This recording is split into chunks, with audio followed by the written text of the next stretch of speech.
welcome to DNET, the Disability Network. I'm Ming Wong. Bill is on assignment this week.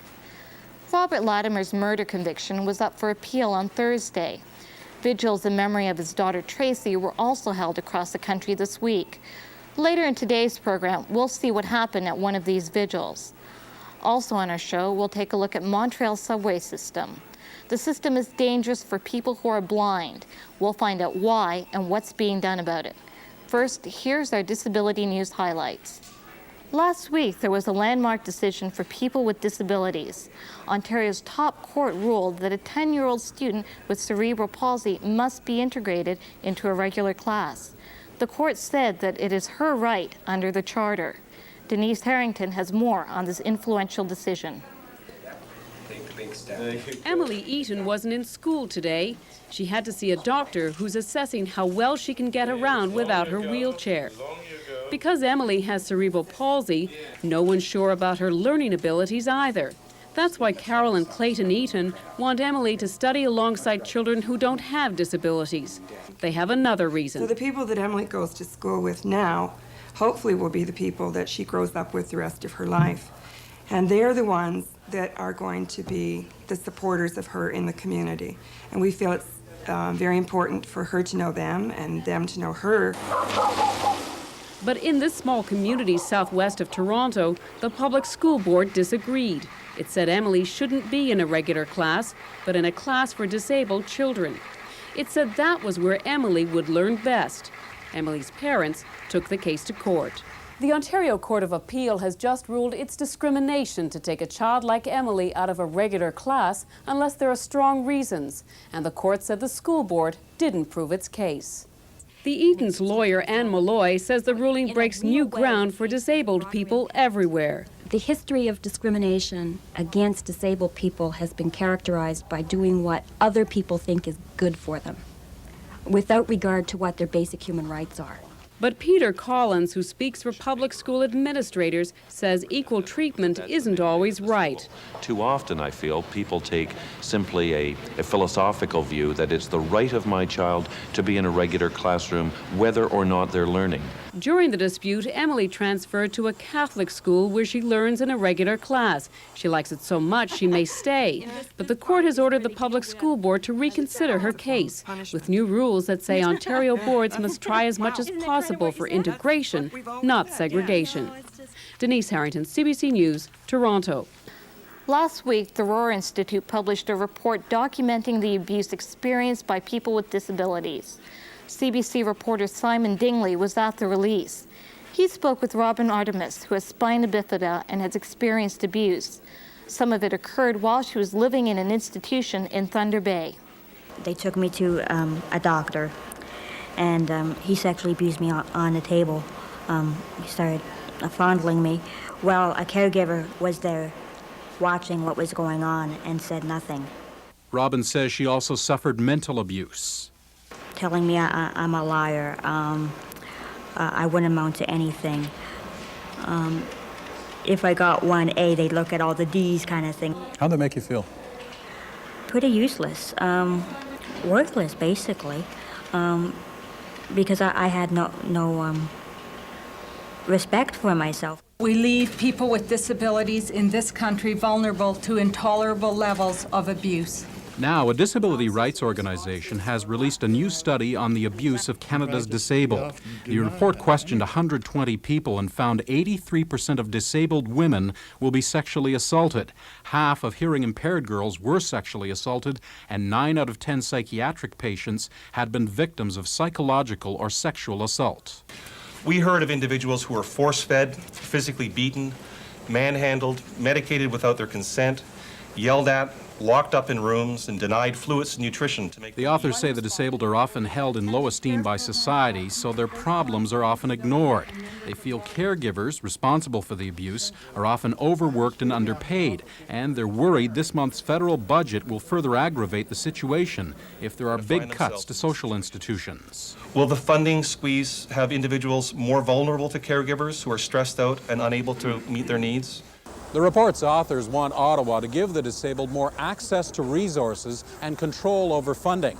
They also want programs for the disabled to be universal and not differ from province to province. It's lack of human dignity and respect. Robin Artemis says the abuse must stop, and she hopes someday to return to Thunder Bay and teach other disabled to stand up for their rights so they can avoid becoming victims. Simon Dingley, CBC News, Toronto. Many adults with disabilities in Alberta rely on privately owned group homes. Some of them operate without having to meet health and safety standards or licensing requirements. Current legislation only covers larger homes. It doesn't apply to those with fewer than 4 residents. Several city agencies in Calgary have expressed concern over the potential for neglect or abuse. They say the province should set new standards that would apply to all group homes. Computers are playing a greater role in the workplace, at home, and helping people to connect with each other. That's true for the general population and for people with disabilities.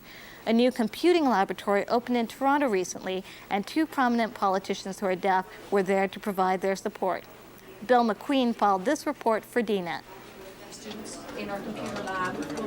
Almost everywhere you look these days, people are traveling on the internet, the so-called Computer Information Highway. It connects people at home and across the globe and provides greater access to information. I want to welcome everyone this afternoon to our Last week, the Deaf Education Centre at George Brown College in Toronto opened a new computing laboratory for hard-of-hearing students and students who are deaf. In this lab, students will be learning job skills that will help them achieve career success and independence. They will also learn computer skills that will open the door for them around the world. This a very important event, and it's wonderful, the technology to be able to communicate around the world. Gary Malkowski is a member of the Ontario Legislature. He was joined at the celebrations opening the lab by Lord Jack Ashley from Great Britain. Ashley is the only other deaf person elected to political office. Now, with the use of computers and things like internet and all modern technology, deaf young people can play their full role in our society. The George Brown Deaf Education Centre also provides services like American Sign Language interpreters, as well as other aids to students. That's this week's Disability News Highlights. When we come back, remembering Tracy Latimer.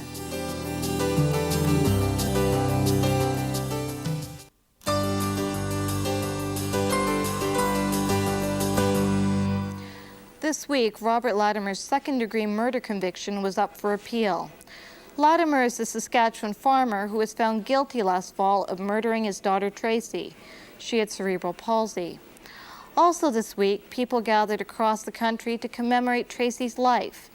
Bill McQueen attended the vigil that took place in Toronto.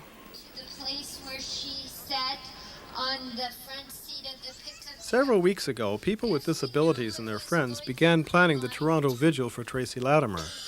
The organizers of the vigil call themselves Friends of Tracy Latimer. More than 300 people joined together at Toronto City Hall on a bitterly cold day. People with disabilities in our society are people first. We lead lives just like any other people in this society. We have hopes, we have dreams. We have a will to live and a desire to make the most of our opportunities. I'm very sad, very angry that I will never have an opportunity to meet Tracy Latimer. I will never get cold with her somewhere else than here today. She loved, she cried, and she had feelings. We want to congratulate the jury to recognize that her life had value. We want the Court of Appeal to do the same. This killing must stop. Tracy was not seen as a person, but simply as the embodiment of a severe disability. Such attitudes are very alarming to me and to other parents. Every child, every adult with a disability has a right to expect that their life is safe and secure, and that we all are in this together. Every person is important to their family and their community. Every person should be loved and protected. We didn't know Tracy, but we respect her. We think of her and we believe in her right to have lived her life. Her father was wrong in killing her. And I'm here to call on all politicians of all political stripes at all levels of government, municipal, provincial, federal. I'm calling them to accept the responsibility to protect the rights of these valuable children. People with disabilities are afraid for our lives. We are afraid that others could be empowered to decide whether we live or die. We are afraid to be in a society which weighs the severity of a child's disability in its judgment of whether and how to avenge her murder. Whether or not we have disabilities, whether or not we have severe disabilities, whether or not our circumstances are anything like those of Tracy Latimer, we consider Tracy Latimer to be our equal, because she was our equal in her humanity, in her entitlements, in her citizenship. Tracy Latimer was anyone's equal. Events to commemorate Tracy's life also took place in other parts of the country, including Regina, Edmonton, Winnipeg, Vancouver, and Halifax. We'll be back in a moment.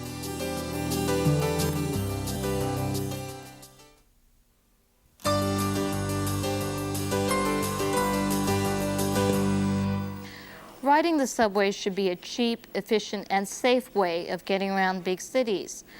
But for some commuters in Montreal, taking the subway can be deadly. Every day, hundreds of people ride the Metro subway. But for some people, it's difficult and sometimes dangerous to use the system.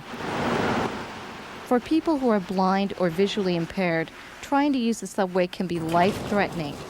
And last summer, one blind commuter was killed, crushed beneath the wheels of the Metro.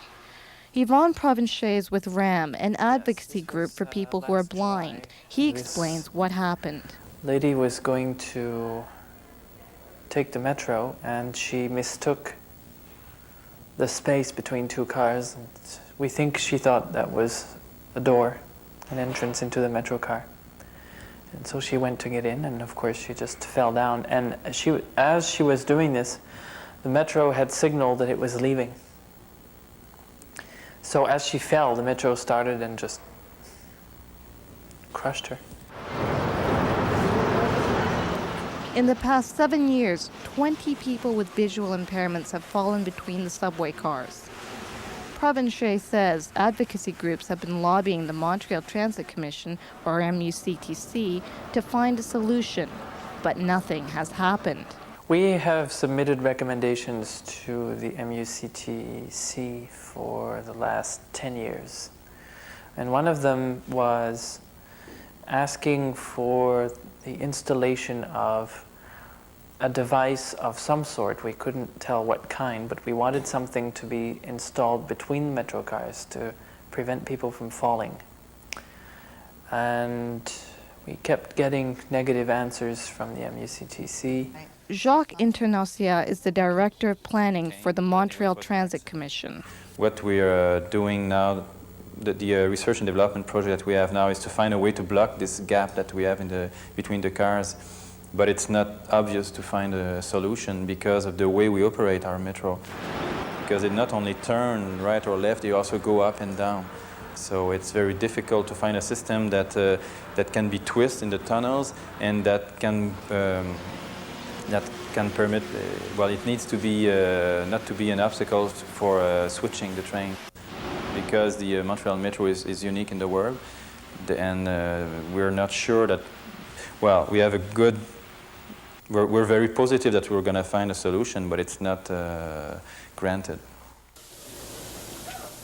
Other cities have found a solution. For example, these barriers have been erected between the gaps of Toronto subway cars. and tactile surfaces on the edge of the platforms provide another warning to blind passengers. This is also something that the Montreal Transit Commission is looking at, a project that Internacia says will take time to implement. As I was telling you, carving the edge of the platforms, only this operation is very difficult. We had to find a machine which is not available in Canada. That was, it cannot be using gas, it has to be electrical. So it takes quite a lot of time to carve the edge of the platform to install the tiles. So it's technically it takes time, and it also we also want to this clientele to understand why it cannot be done in a very short period. But people who are blind will need more than tiles to make the subway safe for them. Well, I think that the priority is safety at this point, and so the installation of the tiles near the edge of the platform is certainly an important issue. It will not solve the problem of preventing people from falling between the cars. That has to be solved by getting a device developed and installed. I think those are the first two top priorities for us. But then there are other issues such as lighting, accessible metro stations, safe stairways, good contrast in colors so that people know where they're going. Those are other important issues, but I would say the first two, the top priorities, are getting the top priority for us is to get that device installed in between the metro cars. RAM and the Montreal Transit Commission continue to work on a solution. We'll keep you updated on any developments. In the meantime, subway staff in Toronto have made their system more accessible. They're starting to announce stops for the benefit of all commuters, a move that was encouraged by people who are blind. Coming up next, a community closes down sheltered workshops and opens up mainstream work sites.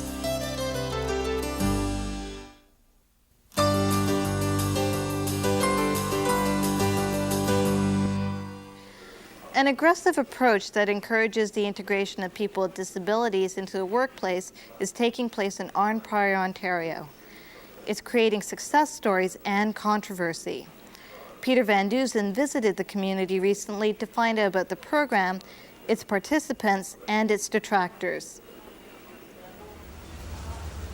A year ago, Darlene Shields took the biggest step of her life. She went to work for herself. And she hasn't looked back since. Hey, to see that freezing rain coming tomorrow. 2 years ago, Greg and Janet Russell took the biggest step of their lives. They got married. Darlene and Greg and Janet and dozens of other people with disabilities are part of a revolution that's been taking place here in Arnprior over the past few years. And the revolution has been anything but a quiet one, as people who have traditionally had no voice in our society are finally being heard. And not just here, but across the country. People who have disabilities want to live and work in the community, and they don't want to be segregated, and they don't want to be treated but like second-class citizens. They want their rights, but they also want to have the same responsibilities as you and I have. Terry Gibo is director of the Arnprior Association for Community Living, the government-funded organization that provides services for people with disabilities. His views are controversial, and so is the program he runs. The association used to operate this sheltered workshop where disabled adults produced wine racks and cutting boards. But 4 years ago, in a radical move, it was deliberately shut down. Now every disabled adult finds a job in the community. Today, there are more than 150 disabled adults working in the Arnprior area. One of them is Leanne Ringrose. Ringrose is 39. 2 years ago, she lived with her parents in a nearby town and relied on a government pension. Now she spends mornings packing computer disks at a local high-tech company, and afternoons bagging oranges at a local grocery store. And evenings, you'll find her at home in her own apartment. And she wants more. I'd like to get a full-time job and just come home, and that's one great thing. they like just have someone be here, say hi, how was your day? Across town, the day is just beginning for 36-year-old Greg Russell. He was hired 2 years ago to clean a local sports bar. He did such a good job, the owner hired 9 other disabled men to help out. If a person can do the job, then that's the person for the job. I don't put labels on them. If I don't have to worry about it, then the job is getting done, and to me it makes no difference who's doing it. But it makes a world of difference to Greg Russell, because Greg Russell's world has changed completely. In the past 3 years, Greg moved out of his parents' home, got a job, and fell in love. A lot of people didn't think that me and Jen would ever get married. And then we turned around and we showed them. I think the reality of it is that we have to accept the fact that people with disabilities have the right to try things. They have the right to fail, and they have the right to succeed. As successful as this program seems, it does have its critics, and one of the most vocal is Rob Kerwin. He's a member of the board of the Ottawa Carleton Association for Persons with Developmental Disabilities. Our consumers in sheltered workshops, they see themselves as doing real work. They're proud to go to work every day in this environment.